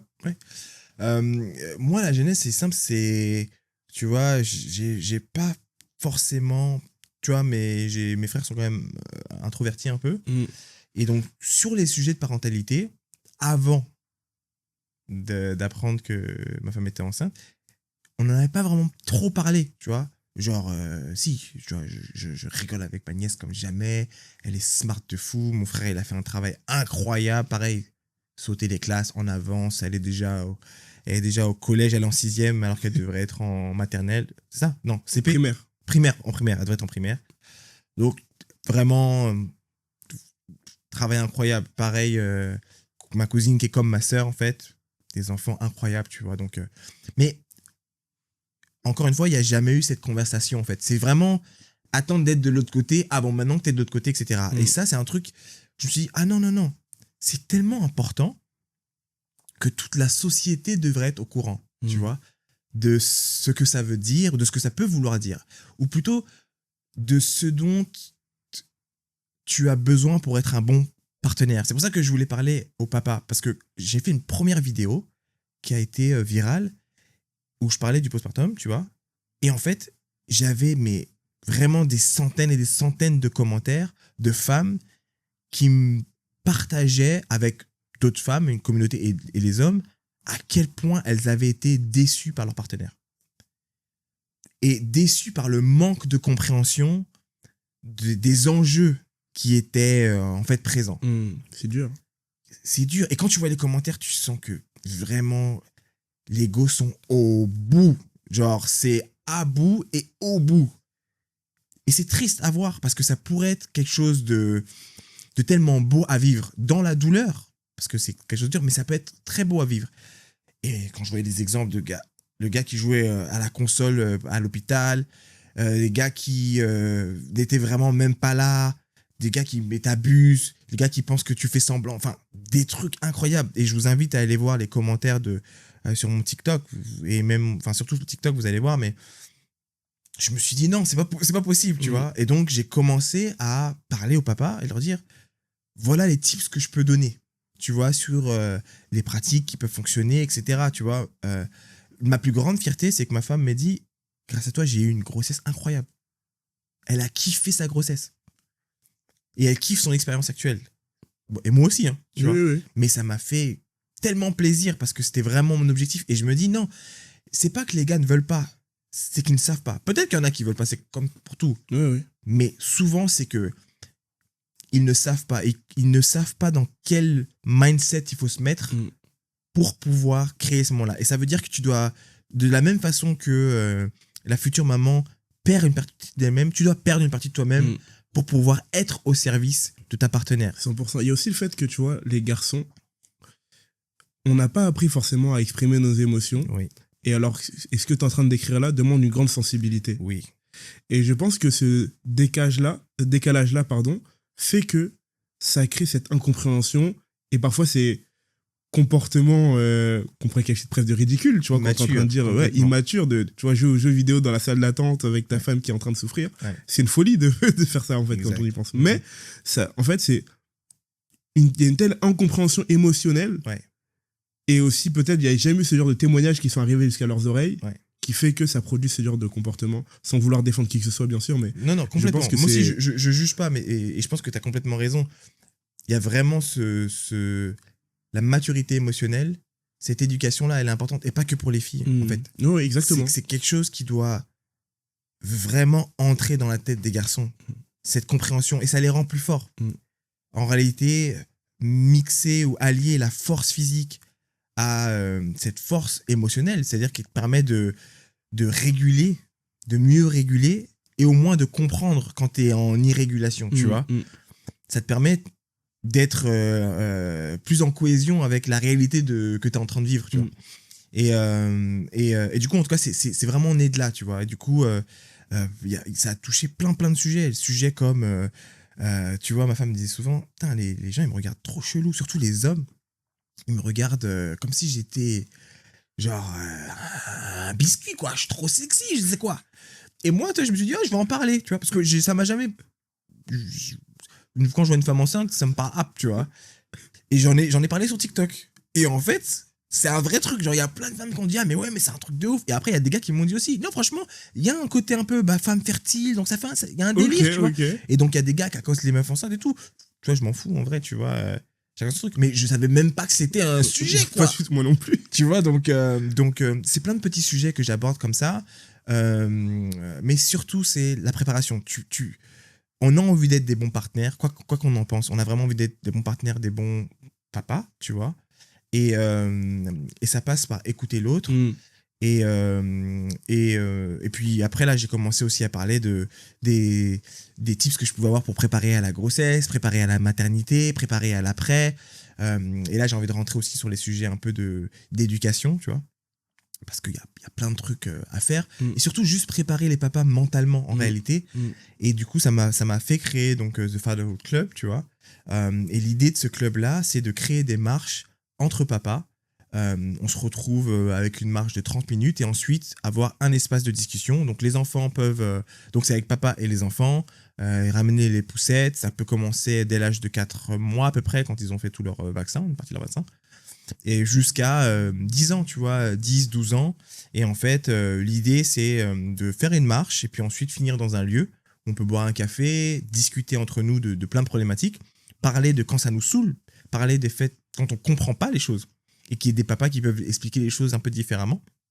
Et puis, avoir des espaces pour les enfants, pour qu'ils puissent jouer, gambader. Et puis, ça permet aussi aux mamans d'être un peu tranquilles, tu vois, d'avoir des journées...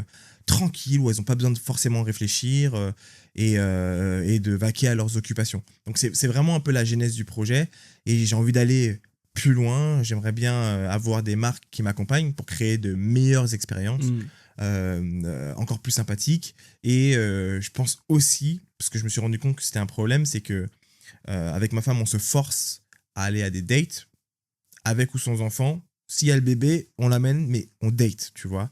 C'est un bébé qui est encore tout petit, donc il peut dormir dans la poussette, etc. Clairement. Donc je me rends compte que la problématique n'est pas forcément la même. Et j'essaie de prévoir aussi un budget où je négocie là, quand ma fille est née, j'ai dit à mon frère Dicom direct, écoute, je négocie avec toi, donne-moi une soirée par mois. Juste une soirée. Parce que je veux absolument qu'avec ma femme, on continue à aller à des dates, qu'on aille au restaurant. Un date, ça peut être un truc pas cher, hein. Oui. Qu'on puisse se faire une après-midi dans un coffee shop ou après le travail, etc. L'été, pique-nique. Mais je veux absolument qu'on continue à se tenir la main, à vivre des choses ensemble. C'est trop important. Parce que pour moi, la priorité, c'est les parents. Ça passe avant les enfants. Je sais qu'il y en a qui pensent que c'est les enfants d'abord et c'est kudos to eux. Mm. Pour moi, c'est les parents. Pourquoi ? Parce qu'encore une fois, ma philosophie, c'est que les enfants observent les parents. Mm. Si ils voient que vous êtes heureux, que vous passez des moments ensemble, c'est quelque chose qu'ils vont mimiquer. C'est ce qu'ils vont aller rechercher ensuite dans leur vie de couple. Et puis, de toute façon, il y aura un sentiment de sécurité qui se crée direct. Exact. Ils vont pas chercher plus loin, tu vois. C'est pas en mettant la pression sur l'enfant et tout le temps dessus, vous vous oubliez tous les deux. L'enfant remarque. Mm. Tu sais, souvent, maintenant, en tant qu'adulte, on le dit. Ouais, papa, justement, il était un peu plus dans son coin. Ou bien, souvent, dans des couples, je veux dire, maliens, je suis désolé, maliens, sénégalais, parce que c'est ce que je connais le mieux proche de moi, où il y a beaucoup de pudeur, tu vois. Donc, ils sont très blagueurs. Ça, c'est un truc que j'aime bien. Surtout les mamans maliennes, sénégalaises sont très blagueuses. Mais, tu vois, des fois, t'as jamais vu tes parents se tenir la main. Et je suis obligé de mettre une petite parenthèse. Je sais qu'il y a différentes façons de montrer son amour pour l'autre. Oui. Là, je parle, le contexte est très occidental. Mm. On a un contexte africain qui fait qu'on ressent l'amour et on le projette différemment. Mm. Et les deux se valent. Mm. Très important de le C'est rappeler. important que tu le précises. C'est important, tu vois. Mm. Parce que sinon, on tombe dans un piège de « Ah, mais moi, j'ai pas eu ça comme ça, donc je suis triste. » Non, tu viens d'ailleurs. Ouais. Et c'est pour ça qu'on nous a tellement volé de choses ou effacé les choses qu'on n'arrive même plus à réfléchir par nous-mêmes sur ça. Mais un autre sujet, un autre moment. Mais pour revenir à ça, c'est que, en tout cas pour moi, j'ai vraiment envie de faire en sorte que aujourd'hui Maëba voit, demain si j'ai un fils aussi, voit que l'amour que je porte à leur mère, tu vois. Je pense que c'est vraiment important. Et je dirais un truc, c'est que, tu sais, moi, on m'a pas appris à dater. Les rendez-vous, j'ai pas appris. Tu vois, je te disais, je parlais beaucoup avec ma maman et c'est un sujet que j'ai pas trop abordé, tu vois. J'ai jamais eu trop de problèmes en termes de romantisme ou à avoir des copines, ce genre de choses-là. Mais, comment dire, penser à un date, le réfléchir, même en tant qu'adulte, hein, j'ai commencé à comprendre ça tard, tu vois. Parce que, oui, le date, pour moi, c'est tu vas avec ta copine, vous allez manger au restaurant, c'est ça. Mais je te parle de vraiment comme elles le font. Tu sais comment elles préparent à l'avance, ou elles t'envoient un texto, sois là à telle heure. Toi, tu te présentes, tout ça. J'ai dû l'apprendre en tant qu'adulte tard. Et j'aimerais bien que... moi, je compte prendre ma fille, quand elle aura l'âge, date avec papa. C'est comme ça qu'un homme doit te traiter. Ouais. Tu vois, il tient la porte, il machin truc. Moi, je suis pas trop sûr, les trucs de l'argent. Je considère que si je t'enseigne les bonnes valeurs et que je te donne l'ambition dont tu as besoin, tu iras chercher un homme qui correspond à tout ça. Tu vois, tu peux être avec un homme qui a pas forcément d'argent maintenant, mais avec la bonne ambition, il pourra aller très loin. Oui. Je trouve qu'on a un focus sur l'argent aujourd'hui qui est trop important, que ce soit pour les femmes ou les hommes, en réalité. Il prend trop de place, alors que c'est même pas une réalité. C'est encore une réalité occidentale pour beaucoup. Dans le reste du monde, ça se passe encore différemment. Et je trouve qu'on n'a pas trop cette vision globale de ce qu'est le monde. On a vraiment, bizarrement, encore une réflexion nord-sud. Ouais. Et on sent bien dans les conversations qu'on est dans le nord et qu'on est né ici. Et que, tu vois, c'est par la culture aussi, les films qu'on voit, ça influence énormément les comportements. Les règles sont différentes. Ouais. Après, tu vois, bien sûr, je veux quelqu'un qui... c'est marrant. Bizarrement, j'attends pas de quelqu'un, d'un homme qui vienne tout prendre en charge pour ma fille. C'est bizarre, hein, je l'imagine même pas. J'imagine vraiment donner les outils à ma fille pour qu'elle puisse se donner, comment dire, les possibilités d'aller chercher ce qu'elle veut aller chercher elle-même. Et c'est vrai que, tu l'as dit, je suis entrepreneur. J'imagine plus ma fille entrepreneuse. Donc c'est quelqu'un que j'espère aura ses propres business ou du moins aura créé différentes choses pour pouvoir subvenir à ses propres besoins. Je veux qu'elle soit très au courant de ce qui se passe en termes d'IA, etc. On sera dans un monde qui sera très différent.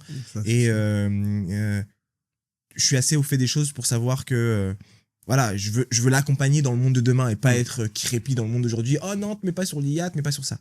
Et donc, je pense que ça va redéfinir les cartes de demain. Et dernière parenthèse sur ça, quand on voit un homme riche, il calcule pas le salaire il s'en fout du salaire de sa partenaire. C'est pas ce qu'il recherche. Ouais. Et j'aimerais que ma fille et mes filles, si elles deviennent riches, qu'elles soient aussi malignes que ça. Qu'elles se rendent compte que, t'inquiète pas, t'es riche pour les deux, c'est plus un sujet pour toi. Ne te perds pas dans un standard qui est créé par la société pour que tu aies l'impression d'être bien. Ah, mais je suis riche, mais mon mari est riche aussi. Tu t'en fous. En fait, une fois que t'as coupé la barrière de je suis riche, va chercher le bonheur. Va chercher ce qui est satisfaisant pour toi et qui peut te permettre de construire sur le long terme. Et c'est ce que des fois, je trouve qu'il y a un peu de mal dans ce que je vois, même si c'est pas encore une réalité. C'est ce qu'il y a sur les réseaux sociaux, c'est 1% de... Tu vois, quand ils nous font croire, tu sais, ce gender war là, entre les filles et les garçons, ils nous font croire que les femmes veulent tout ça et les hommes veulent tout ça. C'est 1% de personnes qui écrivent leurs trucs. Quand tu discutes avec les gens dans la vraie vie, femmes ou hommes, c'est pas du tout ce qu'ils disent. Tu vois? Et donc, c'est vrai qu'il faut pas être perdre dedans. Mais voilà, pour ma fille, j'aimerais que si demain elle devienne riche, que le fait qu'un homme soit riche ne soit pas un critère important pour elle. Je vois totalement. Tu vois, je préfère que ce soit quelqu'un qui t'aime, va chercher l'amour, littéralement, t'as le reste. Exactement. tu peux subvenir aux besoins des deux. Ouais. C'est plus un souci. Oui. Incroyable. Trop bien. Bah, franchement, Bakang, merci beaucoup. Merci à toi. En fait, c'est fort parce que là, je voudrais qu'on continue encore la conversation et on va la continuer en vrai hors caméra. Mais malheureusement, on doit respecter un certain temps. Yes. Pour le mot de la fin, 2 choses. Qu'est-ce qu'on peut te souhaiter pour la suite? Et aussi, où est-ce qu'on peut retrouver ce que tu fais? Est-ce qu'on peut annoncer déjà une marche bientôt? Est-ce que tu peux nous éclaircir un peu sur tout ça? On peut me suivre sur Instagram et TikTok. Ok, on vous mettra tout en barre d'infos, etc. Bakang13 et sur TikTok, I am Bakang. On peut me suivre surtout sur le Instagram The Fatherhood Club. Et là, vous allez pouvoir être au courant de toutes les prochaines marches. Je pense que je sais pas quand est-ce que le podcast va sortir, mais c'est encore mieux en fait pour ça. Mais en tout cas, la première marche sera ce mois-ci. Ok. Donc ça c'est cool. Et qu'est-ce qu'on peut me souhaiter? Franchement, on peut me souhaiter d'être heureux. Genre, je veux continuer à être heureux, épanoui, financièrement stable. C'est important, mine de rien, tu vois.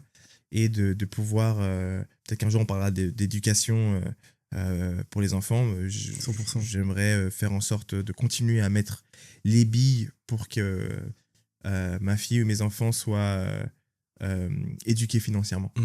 Donc voilà, juste le bonheur, les bonnes vibes et le fait que souhaitez-moi l'amour, toujours l'amour. Et toi, qu'est-ce qu'on peut te souhaiter? Waouh. Et félicitations pour ton premier podcast déjà. Merci beaucoup. Et honoré d'être là. Très content. Ouais, qu'est-ce qu'on peut te souhaiter? Bonne question, tu me prends un peu de cours. J'avais pas prévu de répondre à cette question. Qu'est-ce qu'on peut me souhaiter? Bah déjà, de continuer à être heureux. Heureux en ménage, avec ma femme. De continuer à être heureux avec mes enfants, de faire en sorte de leur donner le meilleur qui est en ma capacité, en tout cas. Du succès, en vrai, j'aimerais bien que ce podcast il fonctionne, même pas dans une ambition tu vois, pécuniaire, financière, mais une ambition on a réussi à avoir de l'impact et d'inspirer en bien des hommes, pourquoi pas aussi des femmes, s'il y a des femmes qui nous regardent d'ailleurs, qui partagent ça à leur mari, à leurs frères, etc. Et en vrai, comme ce podcast il sort en même temps que le lancement de ma marque de souliers, en vrai, et que le premier drop il parle de la Dad Shoes, qui est en réalité un hommage à mon père que j'ai perdu l'année dernière. Toutes mes condoléances. Merci beaucoup. Que tout simplement tout fonctionne, que tout roule et que ouais, juste on a réussi à avoir un impact positif et de montrer un bel exemple aussi à mes enfants. J'ai une dernière question pour toi du coup. Je t'en prie. Si tu devais dire quelque chose à ton père aujourd'hui, maintenant que t'es papa et quelque chose que t'as pas pu lui dire, qu'est-ce que tu lui dirais? Waouh. Quelque chose que j'ai pas pu lui dire. Ouais.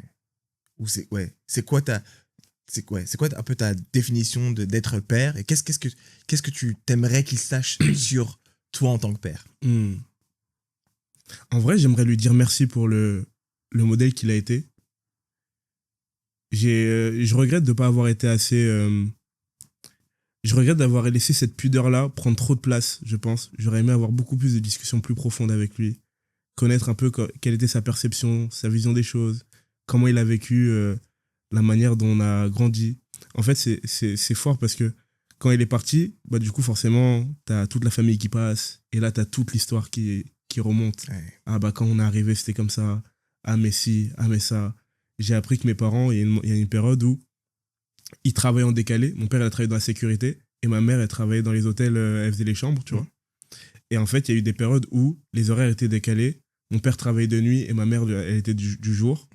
Et en gros, il y a eu des périodes où, par exemple, c'est mon grand frère, il se rejoignait à des gares, tu vois. Mon père terminait le travail, ma mère partait avec mon frère à la gare, il se rejoignait à la gare, et puis boum, mon père, il enchaînait avec mon grand frère, tu vois. Wow. Donc, tu vois, des choses comme ça, ils se sont battus tellement fort pour que nous, on ait accès au confort qu'on a eu. Moi, j'ai jamais eu l'impression d'avoir manqué de quoi que ce soit.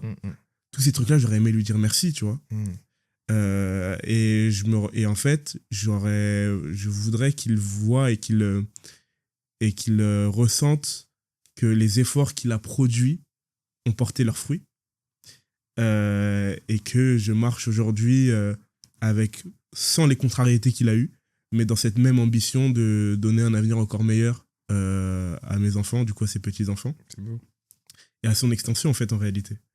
Donc, ouais, c'est ça que j'aimerais lui partager. Et en vrai, ce projet en est une des premières pierres. Et je pense que c'est la première de beaucoup d'autres encore. Ok, j'ai une dernière question. Let's go. C'est quand la dernière fois que tu as pleuré?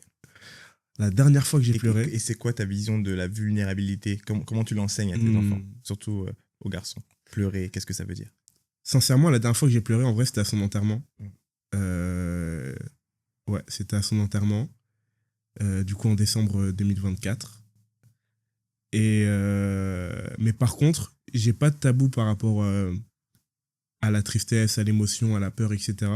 Et justement, moi, je suis même dans une démarche à mes enfants de leur dire quand papa est chargé, quand j'ai fait une faute et que je leur demande pardon. Tu vois. Il y avait une phase où... il y avait une période où j'étais très chargé par le travail. Du coup, j'étais plus irritable à la maison, tu vois. Et ma femme, elle m'a fait la remarque. C'est vrai que c'est important aussi que les femmes, elles soient libres de nous parler. Quand je dis nous, je parle de nous en tant que parents et de mari. Et elle m'a fait la remarque, tu vois. Et ça m'a fait prendre conscience. En fait, j'étais dans mon tunnel et j'avais pas réalisé ce truc-là, que je m'irritais plus facilement et que finalement, c'était peut-être des petites bêtises qui prenaient une ampleur. Bien sûr, ça allait jamais très loin, mais tu vois, m'a fait la remarque parce qu'on est dans une dimension, on essaie de donner une éducation qui est positive à nos enfants, tu vois. Et donc, on parle beaucoup. Elle me fait la remarque, j'ai pris conscience. Mon fils est rentré de l'école, je discuté avec lui et je lui ai dit, je lui ai demandé pardon et je lui ai demandé est-ce que tu as ressenti que papa il était plus irrité, etc., etc. Il m'a dit que non. Mais je lui ai dit, est-ce que tu me pardonnes? Il m'a dit oui. Et du coup, ça se retranscrit comme ça. Donc, j'aurais pas de honte à pleurer devant mes enfants. Et ouais, c'est important d'exprimer ses émotions. Donc, voilà. Très beau. Et je suis très d'accord. Les émotions, c'est ultra important. Je pense que en tant que papa, c'est un truc c'est un des éléments justement qu'il faut absolument qu'on pousse plus, montrer ses émotions, ses émotions. C'est clé.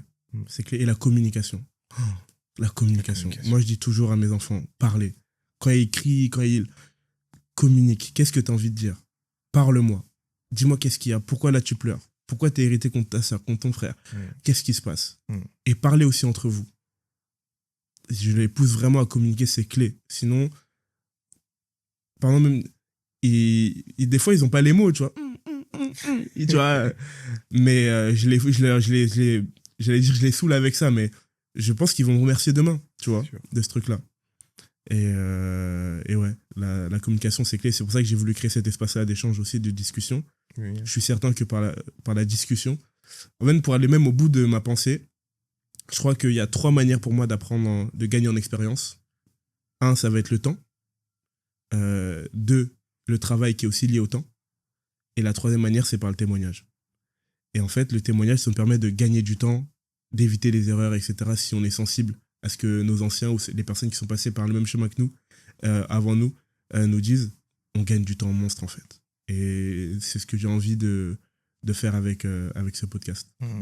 Et tu vois, au-delà je vends des chaussures, du coup, au-delà du côté business pur de, OK, bah, faut faire rentrer du chiffre, en fait, je voulais faire quelque chose qui avait du sens. C'est pour ça que je fais ce podcast-là. Et qu'en vrai, je pense qu'on peut le dire, que aussi Sophomore va soutenir cette première marche que tu vas organiser. Bien sûr. C'est parce que je veux faire quelque chose qui a du sens. Et être fier, et que demain, quand Noé sera conscient, que Louis sera consciente, que Yael sera consciente de ce que papa fait, ils disent waouh. Il y avait une question que je voulais te poser, on terminera par là, promis, même si j'aimerais que ça continue en vrai. Parce qu'en fait, c'était une question que je voulais te poser et je me suis réfréné par faute de temps, mais du coup, je trouve que là, c'est cohérent. J'ai trouvé la manière dont tu parlais de ton père, c'était très beau. Comment t'aimerais que ta fille, elle parle de toi?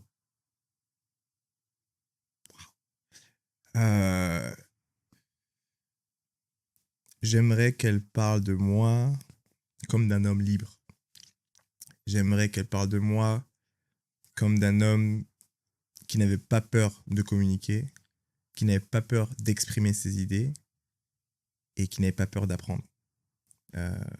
Je suis constamment en train d'apprendre. Pour moi, la vie est un apprentissage. Ça ne s'arrête pas à l'école, etc. Donc, je veux qu'elle parle de moi comme d'un homme aimant qui aimait sa mère et qui aimait les gens autour de lui, tu vois. Quelqu'un de positif, quelqu'un de curieux et quelqu'un qui aimait prendre les risques. J'aimerais qu'elle comprenne que je m'arrête pas au statu quo, genre, c'est comme ça. Ça m'a jamais... C'est parce que c'est comme ça. Ça m'a jamais suffi. Et j'aimerais qu'elle comprenne ça. J'aimerais aussi qu'elle... J'aimerais qu'elle comprenne que je suis un humain qui fait des erreurs et que papa, c'est pas... Tu vois, c'est pas l'homme parfait. Et que moi, je me suis accepté avec mon positif et mon négatif. Et que j'ai été entier. Si elle peut parler de moi comme quelqu'un d'entier, d'authentique, d'aimant, qui aime partager la vie, la famille, et vivre chaque jour comme si c'était le dernier, genre kiffer, je serais heureux. Magnifique. Ouais. Je pense que tu es sur la bonne voie. Il n'y a plus qu'à continuer. Les amis, merci beaucoup d'avoir suivi ce podcast. C'était le premier, je l'espère, du grande série, mais ça va être à vous de décider en vrai. Je vais faire mes efforts, mais si vous soutenez, ça va le faire. N'hésitez pas à suivre du coup les réseaux sociaux du podcast Ça va de pair, de Sophomore, de Bakang, du Fatherhood Club. Il y a plein de belles choses qui vont arriver. On est là pour la transmission, pour le partage et pour la croissance. Je vous dis à très vite.